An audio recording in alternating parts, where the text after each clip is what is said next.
Hello, and welcome to the Olympus webinar on the automatic product sampler, which uses XRF technology for operational efficiency in coal power plants and also the mining industry.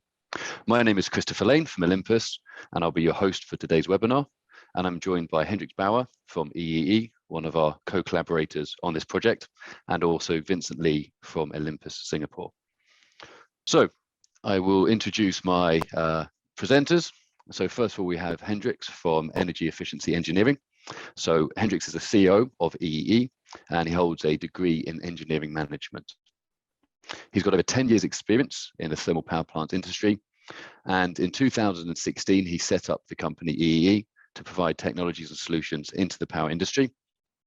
And in 2019, working with Olympus, he developed the APS technology, which we'll discuss today during this webinar. We're also joined by Vincent Lee, who's a regional product and application manager for XRF and XRD technology at Olympus Singapore. Vincent has got a degree in a Bachelor of Chemistry. He's got many years, 5 years of experience working with XRF, XRD and other scientific solution equipment. And he will support Olympus on ANI and other analytical technology. So before we start going, we would just like to we'll just go quickly through the contents of today. So in a second, we'll have a poll, but before we do, we'll just go through the contents. So first of all, Vincent will talk about APS, what is it, just to give you a flavor of what we're going to be discussing. Then he'll break down with Hendrix the key components into the sample collection, preparation, and then analysis. Hendrix and Vincent will then take you through the benefits of the APS for the coal industry and also the mining industry. We'll go through the software features, and then we will look at some customer return on investment for both coal and mining. We'll finish with conclusions, and then, as I said, we'll try and leave plenty of time for Q&A. So please do start putting your questions into the questions box. So before we get going, we'll start with a quick poll. So if we could launch the first poll, please. The first poll is going to ask you, what is your primary interest today? What is your main industry that you're interested in? Is it mining? Is it coal power plants? Or is it NDT equipment sales? So as we wait for the questions to come in, we'll give you a few more seconds. And we've got about 30 people that already answered, more and more now. So there seems to be a fairly even split actually between mining, coal power and also NDT sales. So it looks like we have a good audience today that's split between those three applications. Okay, so without further ado, I will now pass you over to my colleague Vincent, who will take you through APS at a glance. Over to you, Vincent. Thank you very much, Chris. So, hi, I'm Vincent. Good afternoon, everyone. So I will be talking about just a summary of what is this automatic product sampler that I'll be talking about today. So basically, this will be an autonomous analysis whereby the entire process, starting from sample collection all the way to sample analysis, it will be an automated process. So no human will be involved, and you will be able to get real-time data coming into your system. And you guys will be able to make real-time decisions on what to do with the process, etc. Okay, so the purpose is really to make or to improve the product efficiency. Okay, so moving on, I'll pass this to Hendrik, who will be sharing with us some of the key components of the APS. Okay, starting with sample collection. Hendrik, to you. Yeah, thank you, Vincent. Yes, today we want to talk about the key components of the APS. APS stands for Automatic Product Sampler. This is the name we have given this machine. Actually, it's also an automated laboratory process. First, we do a sample collection, which comes straight off of the belt. The belt doesn't need to slow down, and we will collect exactly 15 kilos. This is a system called a mechanical cross belt sampler. Yeah, Second picture is a animated picture of our sample preparation or the automated laboratory. There's size, sample size segregation, there is crushing, there is a moisture measurement, there's XRF analysis, and then a selection or a discard of the actual sample. The third picture that you see is the picture of the front of our actual section of the APS that does the XRF analysis. And we'll get into that a little bit later on. Vincent? Excellent. So the video, is a slow motion of the mechanical cross belt sampler, right? So this boom hammer whips across the belt and takes a 15 kilo sample of the product. These belts can be running up to 3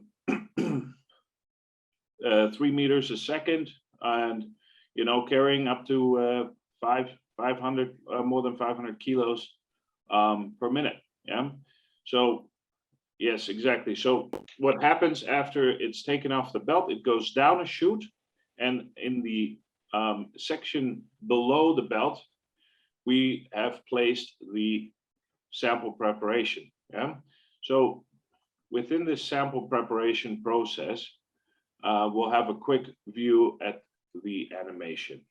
So the product is coming down the chute. This could be ore or this could be coal. They'll go through a separating screen, through the first crusher, another separating screen.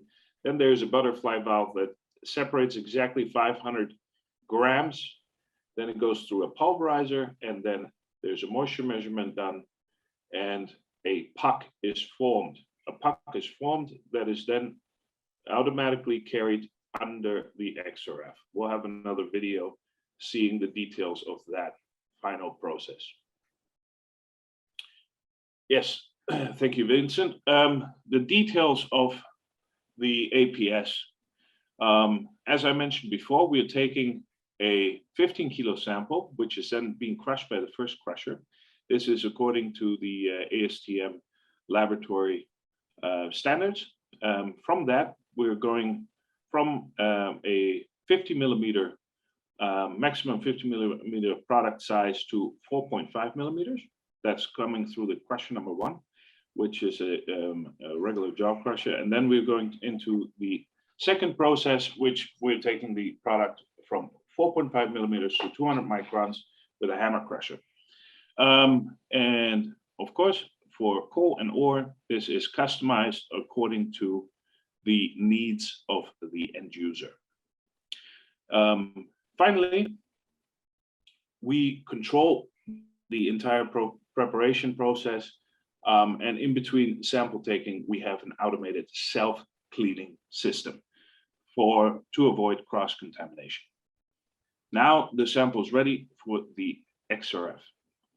Vincent, please carry on. Thank you, Hendrik. So before we continue to talk about more on the sample analysis using XRF, we'd like to have a second poll. So this poll will be checking with you guys on what is your current laboratory waiting time when they are sending off a sample. So is your laboratory in-house, or do you have or do you send it to a third-party laboratory? So this will actually give us more information about the lead time that you guys are getting, and how long does it take for you guys to get a result. Okay.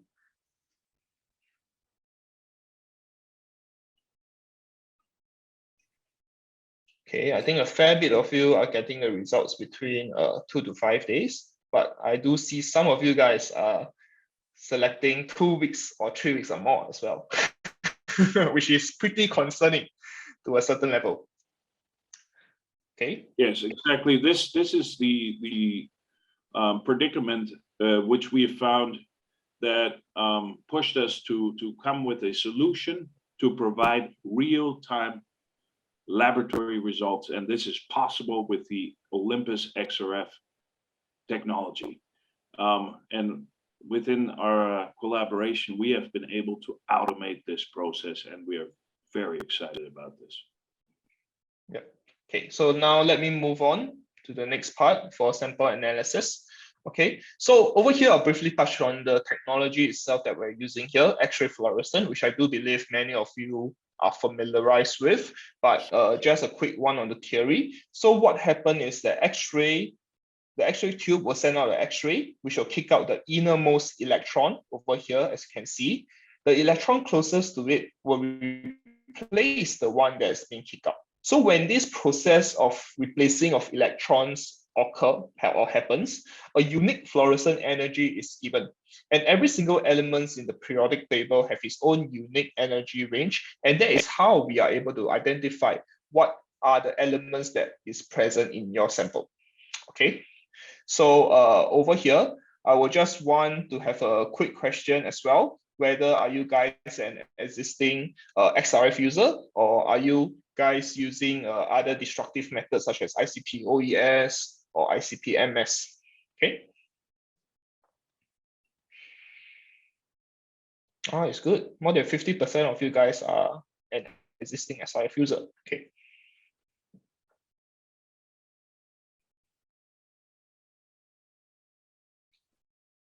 Okay, I'll show. Let me move on. Okay, so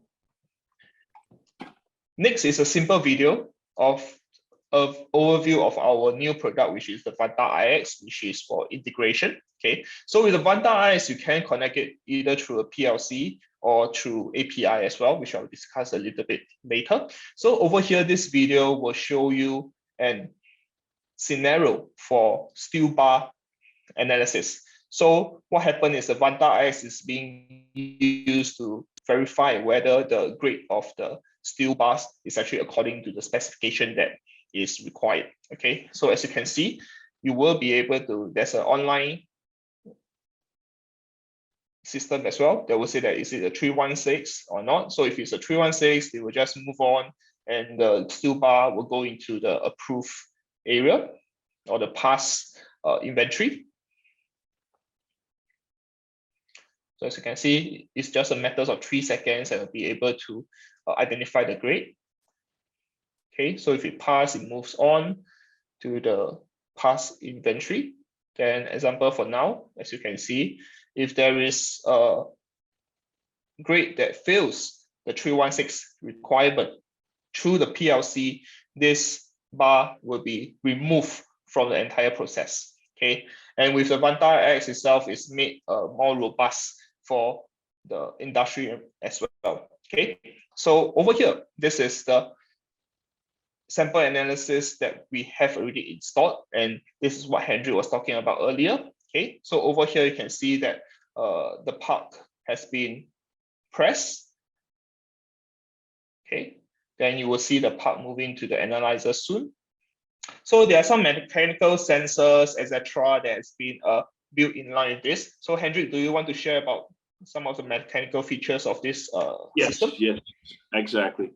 Yeah, we've seen that the need to compact the product into a solid mass, which we call a puck.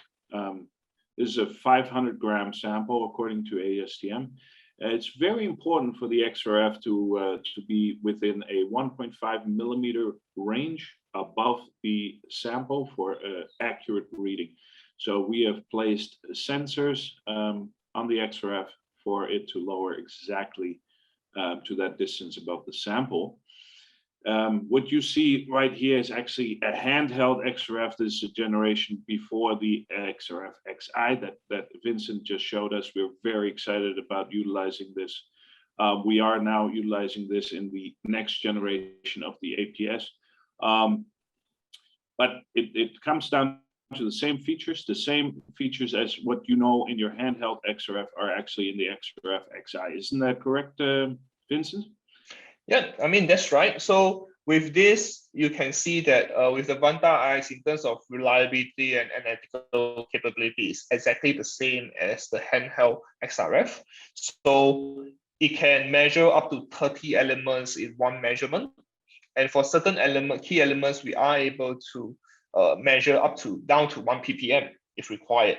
So as what Hendrik mentioned earlier, for XRF analysis itself, sample prep is one of the crucial part of this, because at the end of the day, XRF is a surface measurement. So the sample prep, we need to make sure the sample is homogeneous before we put it in front of the XRF in order to get a representative data. And with the latest Vanta IX itself, we are able to measure light elements as well, such as magnesium, aluminum, silicon, phosphorus, and sulfur, which could be key penalty elements that you're looking at in your process. Okay.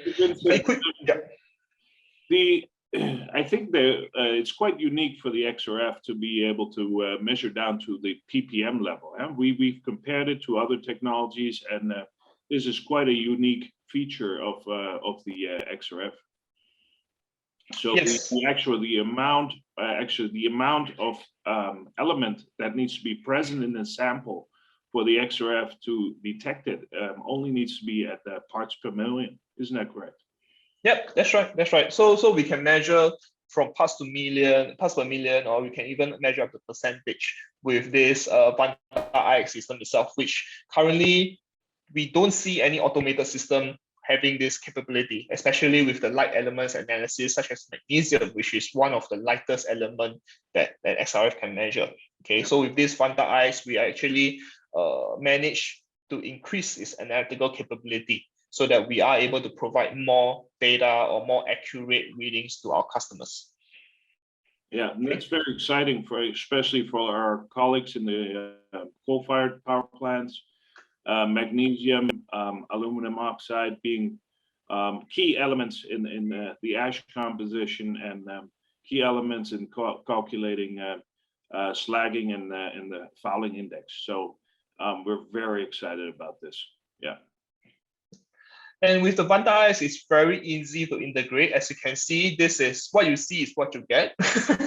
So all you need is one of this, and this is just an analyzer, and you are able to you don't need any external control box. And with this analyzer itself, you are able to use either a PLC, or you can use a Vanta Connect API control. So there are many ways, and we are very flexible in terms of connection.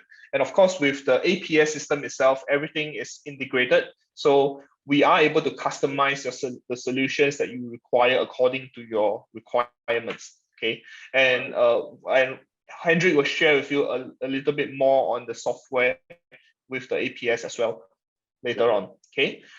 Yeah. And finally, the Vanta IX is rugged, so it has been vibration tested. It's IP54 rated, and it does have industrial locking connectors. So with this itself, it makes it more robust and made for industrial usage. Okay, and you are able to do 24/7 operation with this new product Vanta IX as well. Okay. What's the Vanta IX's tolerance to dust and moisture? We can take a good amount of dust and a good amount of moisture in its environment. Isn't that correct, Vincent? Yeah, because it's IP54 rated, so it's dust tight and water resistant. So even if there are jet sprays, or if it gets splashed with water, etc., yep, no issue with that. And I do believe that with the APS itself, we do include some cleaning or blowing, etc. This is something that we can do as well to prevent any contamination with the equipment as well. And basically, the maintenance is very straightforward with this XRF equipment. All you need to do is to change this window when it gets dirty. And changing the window probably takes you less than 1 minute to do it. So with this toolless window changement as well, it makes maintenance relatively easy. And you guys don't need a very complicated maintenance with the equipment itself. Okay. Excellent, excellent. Yeah, we try to build a very low maintenance system. We're utilizing the best products in the market for our PLCs. For example, we're using Siemens. The entire body of the APS is out of stainless steel 306. So we are going for the highest grade materials. We are providing a standard splash-proof housing. If a customer requires different types of housings for different types of environments, this is all possible. We are ready to deliver whatever you need for your environment in your situation. Yep. So now we have one more question. So what is the amount of product does one sample that you send to the lab currently represent? So meaning to say, how often are you sending? Yeah, how often are you sending a sample to lab? Is it every 10,000 ton, whether every 25,000 ton, 50,000 ton, or 100,000 ton? Okay. Yeah, so either a coal barge arrives at your power plant, you know, that could represent 10,000 tons. There could be a barge representing 25,000 tons. You take one sample, you send it to the laboratory. Or when you're a mine operator, you send one sample to the laboratory. What type of stockpile does that represent? Maybe it's 50,000 tons, which you have to then wait a week or 2 weeks to get a laboratory report back, for you then to make the decisions as to what to do with your product. Yep. Yeah, so by having this system APS itself, it does improve the productivity and efficiency a lot more, whereby you are getting XRF data on the spot. So what we and do, you can we're able to take a sample every 15 minutes. So with about 500 kilos per minute, that represents 7,500 kilos. Right, so 7.5 tons are represented by each sample taking of the APS. So the accuracy or the amount of information that you are going to get over your stockpile is exponentially higher than just one sample representing 10,000 tons, for example. Okay, thank you, everyone. Okay. So next, moving on. So Hendrik will be sharing with us some of the benefits of the APS. So he will start to talk about the profitability in data and being able to do real-time analysis. Okay, Hendrik, please. Excellent. Yeah, let's take it off. So first, I want to talk a little bit about the coal-fired power plants. Yeah, as many of you know, I spent quite some time working with the coal-fired power plants, and one of the issues that we see with subbituminous coal is that it's quite porous, and the conditions of the coal change over the period that is on the stockpile. The coal will come off the barge, sit in the coal yard for 2 to 3 weeks, and then it is brought into the power plant for to be burnt. Now, the laboratory report that a coal-fired power plant operator has in hand is 3 weeks old, and therefore, technically speaking, we are looking at a completely different product by the time it is put into the power plant to be combusted. It has different moisture content. This affects the total sulfur. Because it's quite porous, the oxidation of the elements which are the ash composition, these have changed. Therefore, our slagging and our fouling index has completely changed. And this is something that's very important to make the correct decisions as to how to set your operational settings for your combustion. You know, your primary air, your secondary air, your mill speed, and all these decisions are actually now made based on information that's a couple of weeks old, representing 10,000s of tons. Now we can get this information real time for every 7,500 tons that is entering your silos.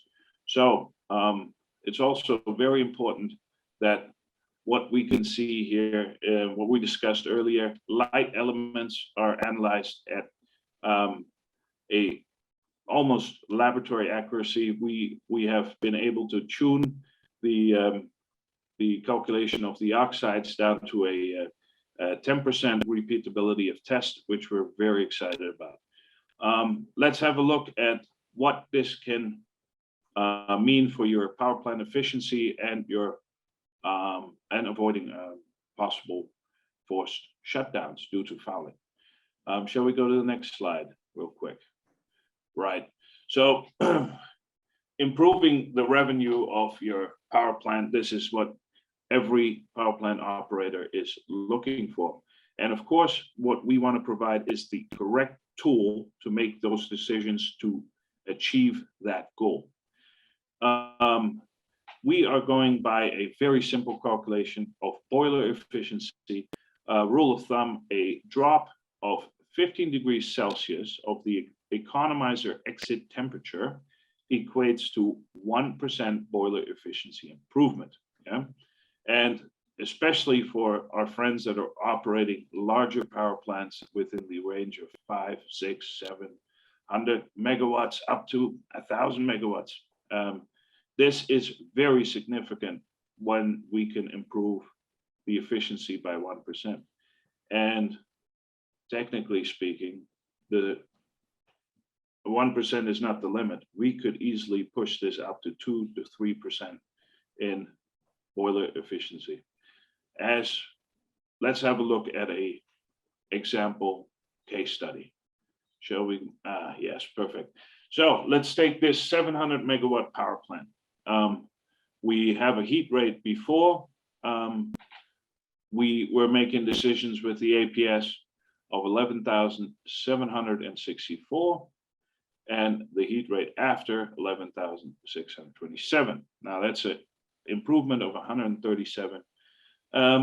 Yeah, now quick calculation, 137, 680 megawatt net production times 24 times 13.41 power purchasing value divided by 1,000. Yeah, so very simple efficiency calculation equals to 29,982 per day, which with a approximately 330-day operation equates to $9.9 million per year for 1% efficiency improvement. Now, this is not including the avoidance of forced shutdowns due to fouling. And this does not include the possibility of smart soot blowing, not wasting the steam on areas that are not fouled. Because we now know what the ash composition is, we can also predict in which part of the boiler this ash is going to land. Of course, what we want is we want fly ash, high quality fly ash. We don't want slagging. We don't want the ash to melt. And all these things are possible with the APS by controlling the ash fusion temperature and the furnace exit temperature. This way we keep the ash in a solid state and easily to be removed by your soot blowers. And by avoiding these buildups, of course, we are avoiding these unplanned shutdowns, which we hate. These unplanned shutdowns can be caused by fouling, can be caused by tube leakage due to heat flux or erosion, or can be caused just by a large amount of slag coming down in your furnace and tripping your submerged scrape conveyor. Perfect. Let's have a look. The other thing is that with a complete combustion, we can control the quality of fly ash. Now, in many countries, for take Thailand as an example, fly ash has a market value of above $20 for the type F, ASTM type F fly ash. That is a byproduct of coal combustion. Now, with this value that it has towards the concrete and cement industry, this side product, especially if you can control the quality of it, has a exponential value to earn for your power plant in the sales of this product. A lot of people are struggling with keeping this quality consistent, and therefore this is a secondary issue for them. But here is another opportunity that we have that we can improve. Right, perfect. Vincent, I'll hand over to you for the mining part, 3.3. Sure. So now Hendrik has done a terrific job talking about how the APS can be used in the coal industry to improve efficiency and to prevent unplanned shutdowns. So in terms of the mining industry, it's slightly different. So with the mining industry itself, it can be used from the raw material sorting as well. So we can achieve a homogeneous sampling through the mechanical sampling that you see earlier. So by that, we are able to use a crusher to crush it down to 200 microns, homogenize it, make it into a puck, so that this sample will be representative of the whole stockpile that you intend to measure. Okay, and by having this, you will have unbiased samples, and from this, you will avoid having inaccurate chemical result or inaccurate chemistry. Okay, so, and all of us know that if we are measuring a rock, if you're measuring different spots on rock, you can have different XRF reading. So by having this mechanical crusher and sampling itself, we can avoid unhomogeneous samples. Okay, and we do have zero impact on belt speed. So if required, the Vanta IX will be able, we can configure the Vanta IX to move along with the belt as well, so to prevent any stopping. Or preferably, if you are able to stop the sample at one point of the belt for the XRF to do a measurement for a minute or so, that would be great as well. But like as I mentioned as well, if we are able to measure the samples when it is moving on the belt as well. So all these are possible with the Vanta IX configuration. Okay, and also quality control on the ore grade, so you won't get any penalty fees. You can determine you can separate the ore grading through this system as well, and by that we can optimize profitability. So we can determine what is the grade of ore going into the processing or the treatment itself to concentrate the ore. So we'll be easily able to separate the low concentration ore and the high concentration ore, or when we want to blend it to a mid-range concentration, all this can be set up by using this APS system. Okay, so effectively, this is the same process as what you guys are doing in the laboratory by getting samples into the lab, crushing it in the lab, prepping it, and running through XRF or destructive method. But with the APS, you can do all of this on site, and data get pumped through into your software or your system immediately without having to go through a tedious process of putting in an Excel spreadsheet, etc. Okay, so by this, you can sort of optimize your profitability and improve your revenue.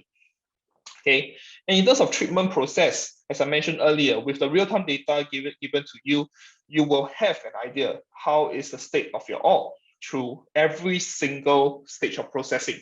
And by that, you are able to know whether additional process is required in order to improve the quality of your ore, and also to help recover the concentration or the grade that you intend. And lastly, by knowing the raw material composition beforehand, you can then decide how much acid or other leaching compound to use, compared to you not knowing what is the quality of your raw material and having a standard calculation. By knowing the actual composition of the sample, how much clays the sample has, etc., you can then increase or reduce the amount of acid that you want to use before the treatment process. So all these calculations and all these logarithms can all be included into the APS software as well. So we are able to customize this according to what requirement you need in treating your ore. Okay. Excellent. Yep. And now Hendrik will share with you some of the software features that the APS have. Hendrik. Thank you, Vincent. Yes, exactly what Vincent was saying earlier. I mean, we can integrate our software system with your DCS system and customize it to the point that it meets your needs. This we're very excited about. We've built a very flexible platform that is a cloud-based platform, which we will have a statistical record of your operation, which is of course completely only disclosed to you and your team. And with this, you can also get features of data analysis over a period of time that then can help you make better decisions. This can be to the point that we can activate features that can give you advice towards how to set your operational process of digestion and leaching. And for the power plants, we can give you advice towards what are the best combustion settings for this type of coal. Now, as time goes on, the more accurate the information is going to be, that is going to be advised to your operators. And we are very excited about this part, and this is something that will become an exponential benefit to the operator, as this information is going to be very easy to analyze, pull into graphs, or other features can be semi-automated, that you have a pop-up window giving you certain advice that can then be conveyed directly to your DCS system. Really up to you the way you would like to see it.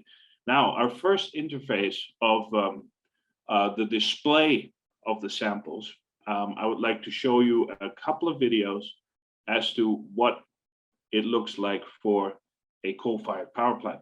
Now, for the mining industry, these features are quite similar, and we can customize these exactly towards your process. Now, when we take a sample, this is the home screen. This is the list of samples that have been taken, and we know which silo it's going to, which is silo E at this point. We know where the sample is, as we know the belt speed, we know the tripper speed, and we know the filling and feeding speed of the silo. Now, when we click on the information button, then we get the information about the silo that we have. Then we can see the samples are in this silo. For this video, there was one sample in the silo. This could be up to 5 samples that we're tracking through one silo. Then when we click on the sample information, we see when the sample has been taken, when it arrived on the conveyor, and then we see the compounds and ratios. On the left-hand side is the chemistry readings of the XRF, and on the right-hand side, we have the tags from the DCS system. Now, this is your combustion settings, including your settings for your process, or your readings of your process. Now, we go back to the page. And right, the next feature for power plants, which is very interesting, is the upcoming candidates feature, which is the average of 5 to 6 silos that you're operating and are feeding into your boiler. Now, this is actually the blend information. This is the information about your blend. You can then track and see which set of samples are at the same level of the silo, and that is automatically taken as the blend. So you could be looking at 5 or 6 different blends in one silo at one time. So you have information 3 to 5 hours in advance before it enters the furnace. So this is ample time for us to adjust mill speeds, primary air, velocity and volume, secondary air, velocity and volume, all in consideration with the furnace exit temperature and the current ash fusion temperature. Now, certain elements might fuse at 1100 degrees, certain elements might fuse at 12 or 1300 degrees. So this really gives us the opportunity to maximize our thermal conductivity and our thermal efficiency, and therefore improve our boiler efficiency by keeping this ash in a solid state, easily to be removed by the soot blowers, and therefore not building up on your tubes, keeping your economizer exit temperature at optimal levels.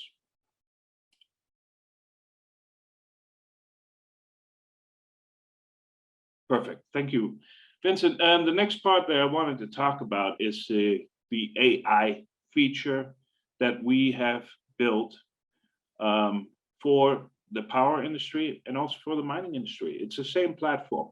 It's the same cloud-based system what we do is we collect the data and we do a statistical analysis of the data. So what we're taking into account is the chemistry, which we have taken from the XRF, the humidity, separate probe. We are taking into account the operational settings, your feeding speed, your mill speed, your airflows, and with all this data that's being collected is then cross-referenced, and we're going to then look, what's your heat rate, your gross calorific value, yeah, what type of ash we have, what's the ash composition, what's the ash fusion temperatures, and with this data, we then come back and say, okay, we previously had this type of coal, this type of ash composition at this calorific value. Last time, the optimal settings were A, B, C, D, E.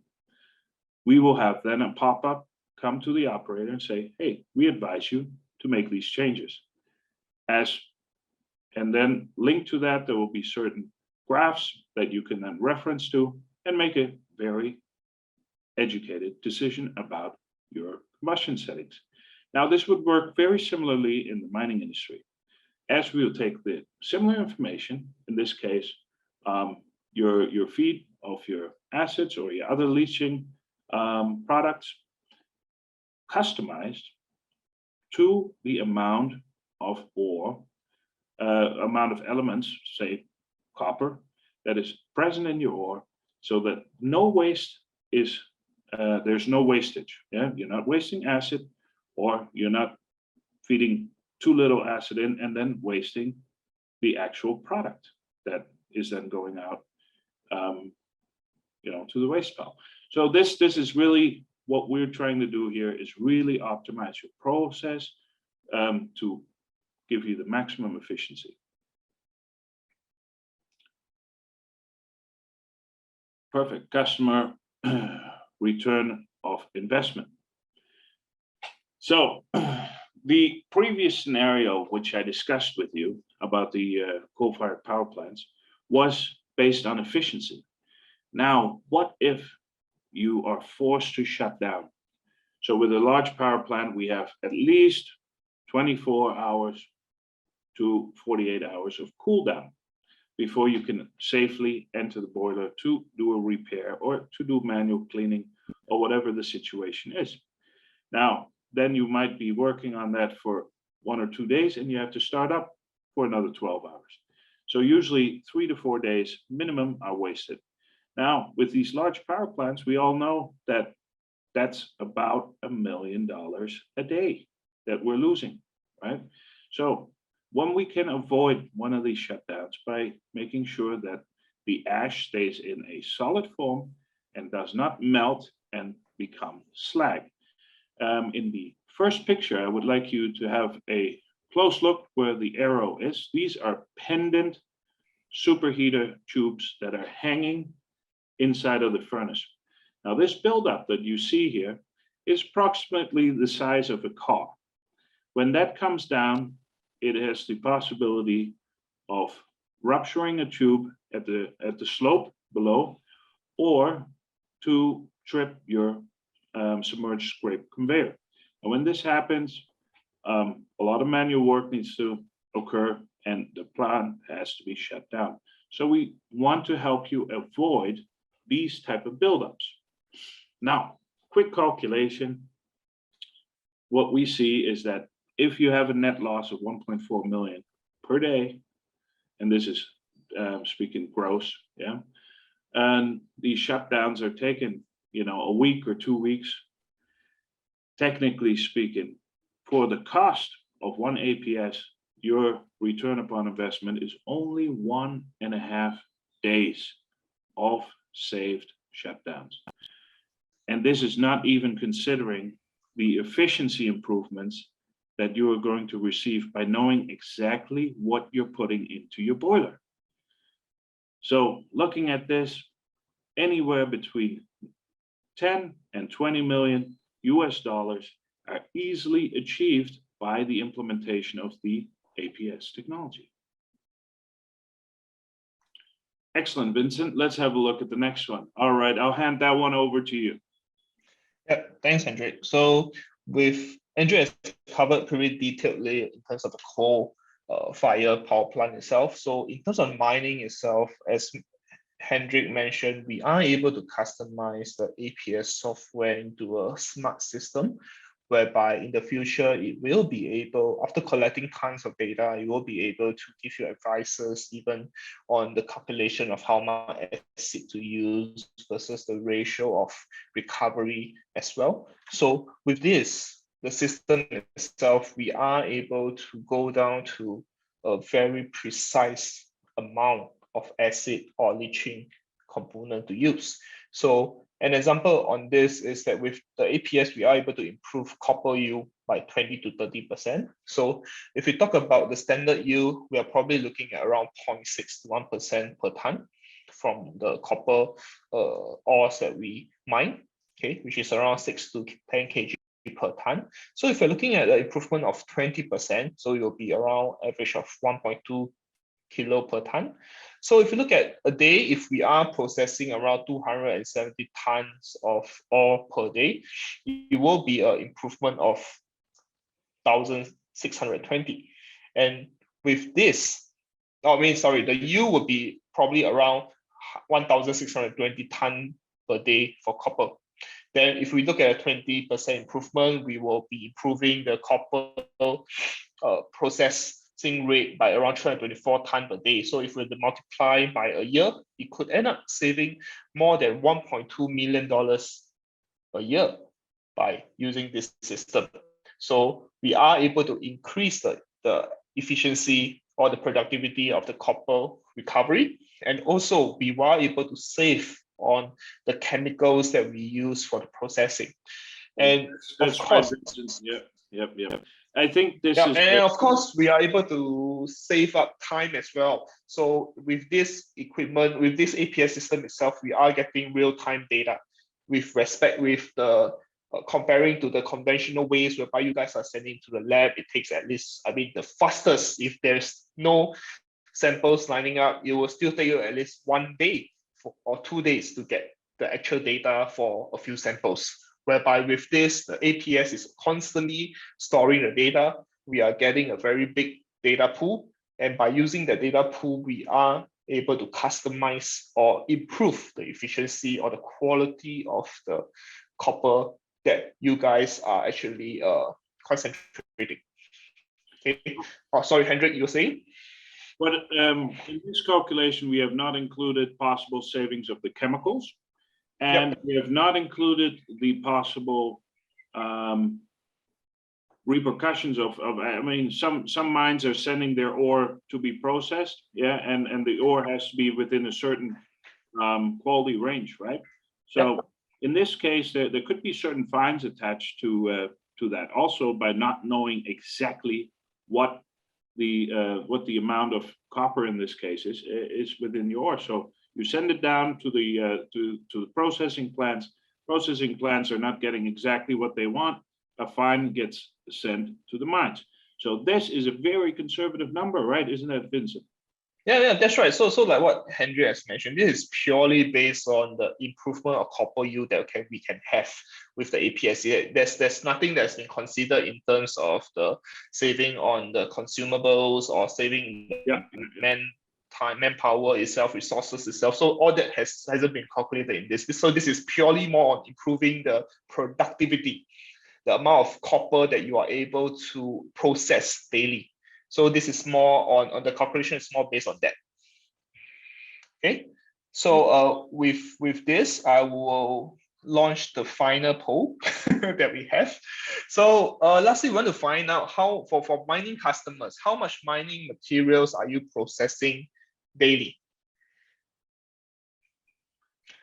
So are you doing more than 500,000 tons per day, or are you doing between 100 to 500, or are you doing less than 100? Or unfortunately, if you're not a mining customer, you can choose not applicable as well.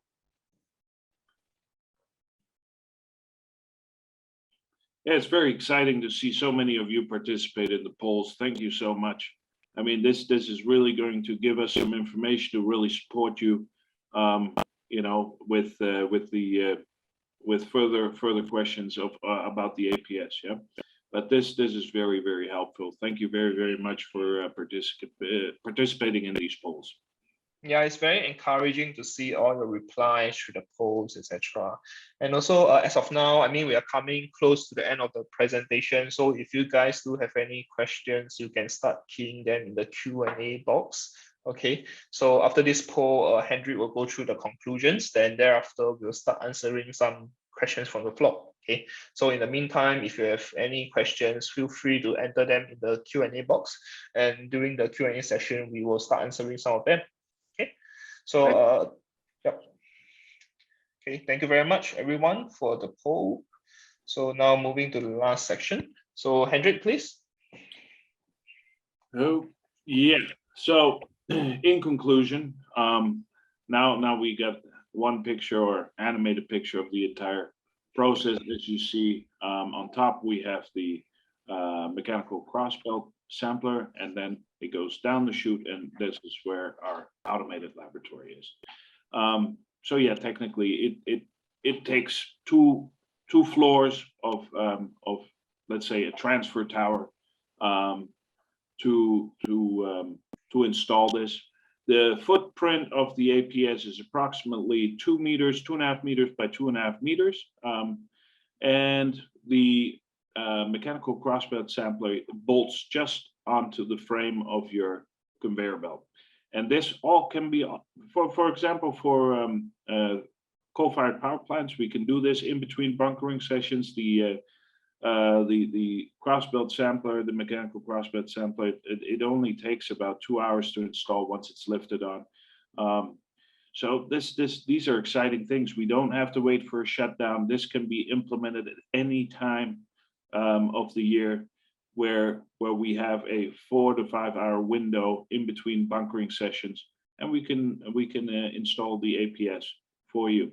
Now for the mining sector, I mean, if you have a belt that can be put out of operation for 3 to 4 hours, we can install the crossbelt sampler. The rest below, we can install at any time during operation. So I would like to confirm this to you. We don't have to wait for a shutdown to install this amazing product for you. Let's have a quick look at the main features. So let's summarize. We have advanced software capabilities, a direct real-time input to the plant control system, and an AI advisory system. So really with the digital transformation in mind that many companies are talking about, I think this is something that can be very, very beneficial to you. Second thing is we're using the highest quality materials to manufacture the system. This includes all the electrical materials, the housing, and all the moving parts. It is designed according to the ISO and ASTM standards, and we are speaking of laboratory standards in this case. Very easy to implement. This is what I was saying earlier. We can do this seamlessly online during operation. Just give us a small window of 4 to 5 hours to lift the crossbelt sampler on. And then the whole system is profit oriented. We are here to make money for you. This is a very short-term ROI, and this can be delivered to you in also within a short lead time, and we can help you to improve your process immediately. It's fully automated. It doesn't need calibration, and Vincent can confirm that. I think we calibrate the XRF once a year. Yep. I mean, there are reference materials that we do use more like a verification. In terms of calibration, the equipment does not require to be calibrated every year. So in the process of analyzing, we are able to include some QC samples into the the system as well, so that we can make sure that the XRF is giving you an accurate reading. And when there's something wrong with it, probably there will be an error message, and we will be able to resolve the issue from there. And on all our mechanical equipment, we have sensors. We know exactly how many hours they have operated. We have an automated troubleshooting system, which is available to the operator to know exactly if he's looking at a mechanical error or electrical error. So, and we can log in externally at any time to help you troubleshoot. And the most important part, of course, about this system is that you are getting your real-time laboratory results displayed within 5 minutes after the sample has been taken. Sample sequence is every 15 minutes and represents 7,500 kilograms, 7.5 tons, each sample. And all this data is available for you statistically. We are keeping it over the whole runtime of the APS, cloud-based, accessible to your team at any time. Okay, thank you very much, Hendrik, for concluding the session. So I'm sorry, guys. There's only a little bit more time. We've got about 5 minutes for questions. Yep. So what I think we'll do is I've tried to categorize them into the different stages, so collection, preparation, analysis. So let's try and get through as many as possible. Some people have been asking about specific costs and ROI. I think the best thing to do for those questions is either contact your Olympus rep, or we'll contact you offline, because the whole APS can be customized to your end needs. So it's best to talk specific about your application. Okay, so let's go through as many questions as possible. So from the collection side of things, and I guess Hendrik, at what speed does the belt move? Do we stop the belts when we're taking a collection? The belt moves at about 3 meters per second, and this is really up to the condition of the client. Yeah. So when we make a technical proposal, we will have a questionnaire. We will know exactly what type of belt you have, and the mechanical cross belt sampler will be manufactured according to that specification. So whatever type of situation you have, we will manufacture it accordingly. No reduction in belt speed. That's the conclusion. Okay, so I think that's the important thing. So no need to slow the belt. Okay, so if we move on to preparation, so there's a couple of questions about moisture.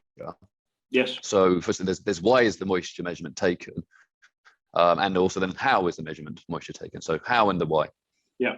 So the moisture measurement is taken because that's something that our end users are requiring. We are taking it in between the first and the second crusher, which is by the weighing station. It is taken by a moisture probe. So what we are actually measuring here is a surface moisture, and then an inherent moisture, and a total moisture is calculated. And of course, with moisture as well, it does affect the XRF reading as well. So at the end of the day, we need to know roughly what is the moisture level, or whether is this moisture content consistent throughout all the samples as well. So with higher moisture, it might cause certain concentration to become more diluted and become lower. So by having a good grasp on the moisture content, it will able to help us do some back calculation in terms of the XRF reading as well. Perfect. So thank you very much. We move on to analysis. There's some questions on the difference between the handheld and the IX, but I think Vincent, you explained that the IX, if you've experienced the handheld, you're getting exactly the same performance, excellent sensitivity on light elements. We had some specific questions about, and this is where we're showing the video, the air gap. This is why is the air gap needed between the sample and XRF? So I think this is really about your controlling the air gap rather than needing one. So perhaps Hendrik, do you want to answer that? Yes. So what we want is to bring the XRF within a range of 1 to 1.5 millimeter off the sample. That's exactly actually the XRF landing on the sample. That's the range between the lens and the sample. And to do that, to make it land exactly on top of that, of course, you need to use a sensor. Yeah, I mean, in terms of performance wise, when you're doing this measurement, especially for light elements, we will be using the highest model that we have, which is the M series. So with the M series, with the large area detector, we are able to increase the analytical performance of the equipment. And by saying that a small little gap will not create a big impact in the reading. And of course, I think this is dependent on your design as well, and depends on the elements that you're looking at as well. So ultimately, if there is a requirement, we can always customize the equipment with a laser detector. Am I right, Christopher or Hendrik? Yes, so that we can get the exact contact as well. Yes. So it depends ultimately on the customer's requirement. So this system can actually be improved based on your requirement. So yeah, so to rush you, we've got I think probably time for two quick questions, about two more minutes. So there's a question, talking about reliability. So if we're operating 24/7, we're continuously collecting data, we're getting data in real time, we're collecting every 15 minutes. So therefore, how long do we expect the detector to last, and how often might we need to change the detector tube? So Vincent, you want to address that one? Sure. So I mean, in terms of the equipment itself, the X-ray tube is something similar to a light bulb. So as long it depends on your usage as well. So but normally when customers come in for automated system itself, we do recommend to get you guys to get at least a standby, so that in any time when is down, you can simply change the Vanta IX, the standby unit, with the working the spoiled one. So the changing of the Vanta IX is seamless. You just need to disconnect the equipment and then plug the standby unit in, and you can resume operation. So the Vanta IX is customized such a way that even replacing it is seamless. You do not need to have a shutdown of a few days in order for us to come down to do the changing, etc. It can all be done by your own engineer or your own team. Yeah, and I think that the follow-up question from the same attendee was, is it wise to have a spare Vanta on standard? Then yes, it probably is wise, and it could be, plug and play, one swap from the other in case. And then finally, I think a very pragmatic question about how do you keep the crushed puck in a cylinder shape? How do you prevent it falling apart? We do that. Hendricks, yeah, we do that by hydraulic pressure. I believe it's 5,000 psi. And well, I mean, this is just very simple mechanics, and just use enough. We figured out we need to use enough pressure to keep it together. Yeah. And of course, I mean, in terms of mining samples, if there are different types of mining samples, we can include some other mechanical way to make it fix like a part instead. So it depends ultimately on what is the sample that you guys are looking at. So for coal, like what Hendrik is mentioned, is simple. We just need to have a fixed amount of pressure, and pretty much it will stay as a part. But for mining as well, some of the samples, if there are requirements to add in some fixed stabilizer, etc., we can look into all this and add it into our system as well. So as we always mention to you guys, our system is highly customizable according to your requirements. And don't forget that if you require another NDT system to be part of this process, we can definitely have a look at including that. I've heard some of our power plant customers asking about grindability, hard growth grindability index, and there's possibilities to include one of these systems in the APS if that's something that you require. Yeah. Absolutely. Yes, I think it's we've come to the end of our allotted hour, so I think that's a good point to end. So yes, this is the start of the conversation. So this is just meant to whet your appetite. As I said, please do contact your Olympus rep, and we would be more than happy to have follow-up sessions one-on-one and talk about your specific applications for the APS. So I'd just like to thank Vincent and Hendricks, and thank you very much for attending today's webinar. Thank you. Thank you. Thank you, everybody. Thank you, everyone. Have a good day. See you guys.